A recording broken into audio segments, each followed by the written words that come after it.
This is NTV News, and every new day we bring you the latest. Today, India's strategic pivot, navigating global power dynamics ahead of the 2025 elections. India is on the move diplomatically, economically, and militarily. With national elections approaching, the world's most populous democracy is staking its claim on the global stage. And it's probably about time. India's foreign policy is guided by strategic autonomy. According to the Asia-Pacific Foundation, India balances relations with Russia, the US, and China while asserting its own path. External Affairs Minister S. Jaishankar's recent tour of Europe emphasized trade and counter-terrorism. The Economic Times reports growing cooperation on digital trade and defense. At a time when East-West polarization is so sharp and the North-South divide so deep, the New Delhi summit also affirms that diplomacy and dialogue are the only effective solutions. The international order is diverse, and we must cater for divergences, if not differences. Finding common ground is an imperative. To listen to others and to respect their viewpoints, this is not weakness. It is the basics of cooperation. Despite a fragile ceasefire, tensions with Pakistan persist. The Guardian warns that while violence has slowed, a return to conflict remains a possibility. India plays a key role in multilateral forums like the Quad, or QUAD, and BRICS. These platforms allow India to project influence and promote its vision for a multipolar world. But on the issue of, broader issue of what our priorities, again, I would say the first one for India, I think, will be at home, which is improving military preparedness, particularly given China's very rapid military mobilization that is underway, both maritime, and you'll increasingly see a Chinese presence in the Indian Ocean, but also on the border. And then secondly, building up economic resilience and self-sufficiency in key areas, particularly in critical technological areas. This will be a contest in the near future, particularly in a more adverse international trade environment.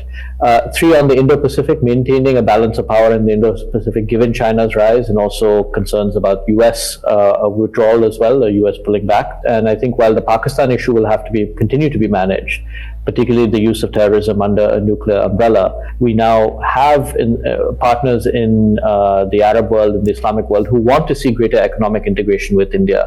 And so an India-Middle East economic corridor that becomes a source of investment, becomes a source of connectivity will be important.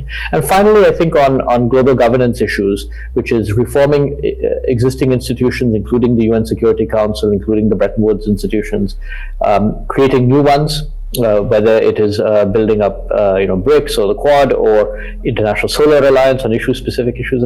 As India approaches its 2025 elections, its foreign policy will remain under scrutiny.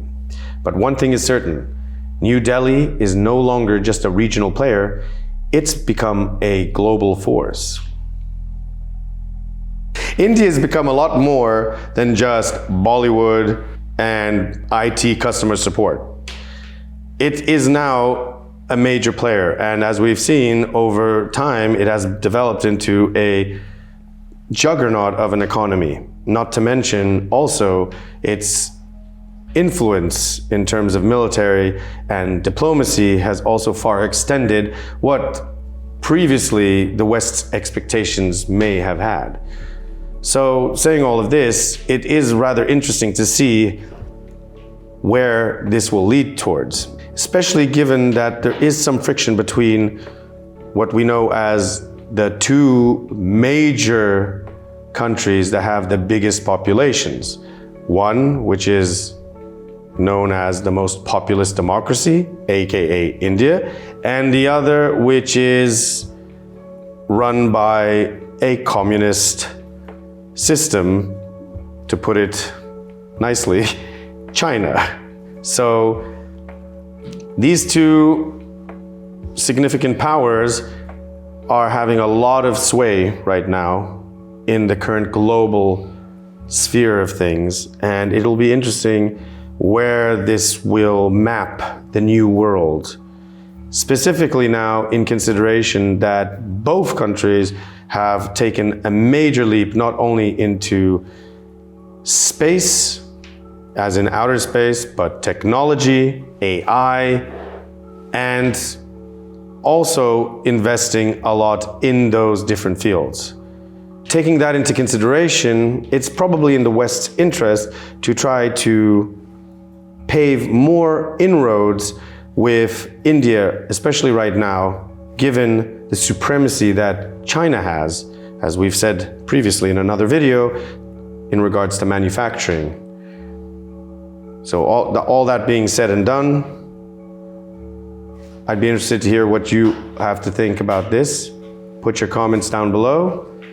Give this video a like if you liked it. Subscribe and share with your friends. And this was NTV News. Tune in next time.